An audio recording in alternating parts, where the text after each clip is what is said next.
ఇక భూమిలో పగుళ్ల కారణంగా ఇలాంటి ప్రకంపనలు వస్తాయని ఎన్జీఆర్ఐ రిటైర్డ్ సైంటిస్ట్ నగేష్ తెలిపారు. గోదావరి బెల్ట్ ఏరియాలో భూమి లోపల ఒత్తిడి ఎక్కువగా ఉంటుందన్నారు. అయితే ఇలాంటి ప్రకంపనల వల్ల ఆందోళన చెందాల్సిన అవసరం లేదంటున్న రిటైర్డ్ సైంటిస్ట్ నగేష్ తో మా ప్రతినిధి రాజేష్ ఫేస్ టు ఫేస్.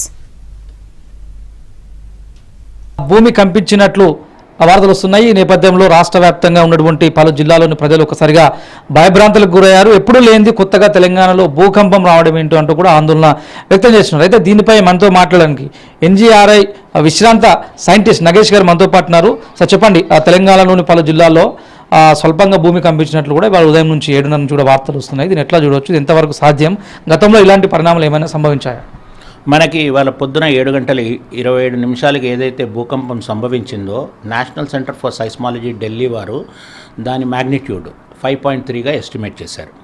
ఈ భూకంపము మేడారం దగ్గర సంభవించింది. అంటే మేడారం ఎగ్జాక్ట్ కాదు, దాని చుట్టుపక్కల కేంద్రీకృతమైంది. భూమి లోపల 40 కిలోమీటర్ల లోపల ఈ భూకంపం సంభవించింది. ఈ భూకంపం ఇది మొదటిసారి కాదు. ఈ గోదావరి పరివాహక ప్రాంతంలో ఈ తీవ్రతతో ఇది రెండో అర్త్క్వేక్. మనకి April 14, 1969 భద్రాచలం అర్త్క్వేక్ ఇంతే తీవ్రతతో సంభవించింది.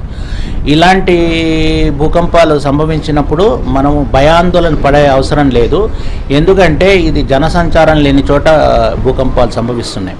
కానీ నేను ఒక్కటి మటుకు ఈ భూకంపం నుంచి రిమైండర్ మనకి ఏమిటంటే, మున్సిపాలిటీ లెవెల్లో బిల్డింగ్స్ కట్టే ముందర అసెస్మెంట్ చేయాల్సిన చాలా అవసరం ఉంది. ఎందుకంటే మనం సైస్మిక్ జోన్ 2, సైస్మిక్ జోన్ 3లో ఉన్నా కూడా ఇలాంటి భూ ప్రకంపనలు వచ్చినప్పుడు మన కట్టడాలు నిలబెట్టుకుని, అంటే తట్టుకునేటట్టు మనం కట్టడాలు నిర్మాణం చేస్తే భూకంపాలు సంభవించినా కూడా మనం భయాందోళన పడే అవసరం ఉండదు అని. హైదరాబాద్ లోకల్లో కూడా ఉస్మాన్ యూనివర్సిటీ పరిసర ప్రాంతాల్లో కూడా భూమి స్వల్పంగా కంపించినట్లు వార్తలు వస్తుంది. తద్వారా హైదరాబాద్లో ఉండే 1.5 పైగా జనాభా ఒక్కసారిగా ఉలిక్కిపడే పరిస్థితి నెలకొంది. భవిష్యత్తులో హైదరాబాద్కి అలాంటి ముప్పై ఏమైనా పొంచి ఉందా? ఎందుకంటే సముద్రం మాత్రానికి ఎక్కువ ఎత్తులో ఉందని చెప్తుంటారు.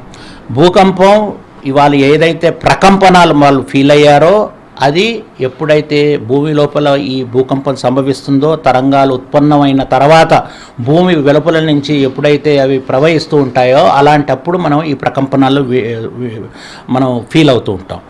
ఈ భూకంపం లోతు 40 కిలోమీటర్ల లోపల ఉండటం వల్ల విస్తారం, ఈ ప్రకంపనల విస్తారం ఎక్కువగా మనకి ఫీల్ అయినట్టు ప్రజలు మనకి చెప్తున్నారు. నాకు ఇప్పటి వరకు అందిన వార్తలు, ఎందుకంటే నేను మీడియాతోనే మాట్లాడుతున్నా, నాకు ఇంకా వేరే సోర్స్ ఆఫ్ ఇన్ఫర్మేషన్ ఏదీ లేదు.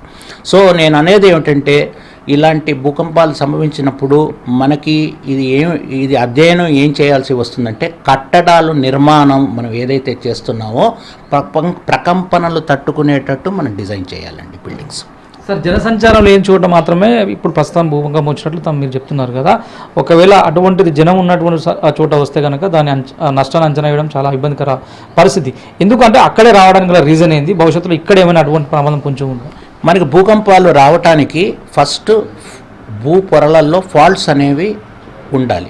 ఆ ఫాల్ట్స్ ఎక్కడైతే ఉంటాయో అక్కడే ఇలాంటి భూకంపాలు సంభవించే ఆస్కారం ఎక్కువ.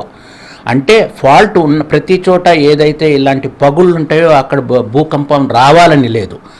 ఈ పలకల లోపల, మన భూమి పలకల లోపల ఏవైతే ఈ ఫాల్ట్స్ ఉంటాయో అక్కడ ఒత్తిడి, స్ట్రెస్ అనేది ఉత్పన్నమవుతూ ఉంటుంది. ఎప్పుడైతే ఆ స్ట్రెస్ ఆ రాళ్ల పొరలను అధిగమిస్తుందో మనకి భూకంపం కింద సంభవిస్తుంది. సో ఇవాళ కూడా మనం ఏదైతే చూసామో గోదావరి పరివాహక ప్రాంతం, అది గోదావరి రిఫ్ట్ అంటారు. దాంట్లో కిన్నరసాని ఫాల్టు, అలాంటి చాలా ఫాల్ట్స్ ఉన్నాయి, భద్రాచలం ఫాల్ట్, చాలా ఫాల్ట్స్ ఉన్నాయి.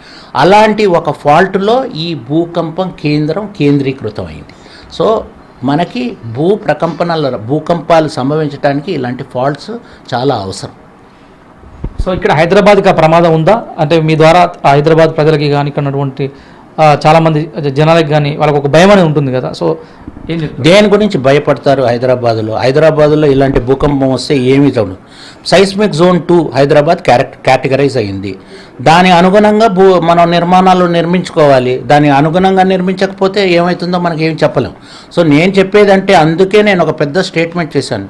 ఈ భూకంపం ఈ రాష్ట్రానికి, పక్క రాష్ట్రానికి మున్సిపాలిటీ లెవెల్లో సేఫ్టీ అసెస్మెంట్ చేయవలసిన అవసరం ఏమిటంటే ఫ్యూచర్లో మనం కట్టడాలు కడితే ఇలాంటి ప్రకంపనలు తట్టుకునేటట్టు డిజైన్ చేసే స్ట్రక్చర్లు కట్టుకోవాలి. ఇది చాలా అవసరం. Most of the structures engineering design స్ట్రక్చర్స్కి ప్రాబ్లం లేదు. 80% ఆఫ్ ది స్ట్రక్చర్స్ ఏదైతే బిల్ట్ ఎన్వైర్న్మెంట్ మన హౌసెస్ ఉంటాయో అవి ఇంజనీరింగ్ డిజైన్స్ ఉన్నాయో లేవో అవి అధ్యయనం చేయాల్సి వస్తుంది మనకి. సో ఇప్పట్లో అయితే హైదరాబాద్కు పెద్దగా ప్రమాదం ఏం లేదని చెప్తారు. ఎస్ ప్లీజ్, ఏం లేదండి. Thank you.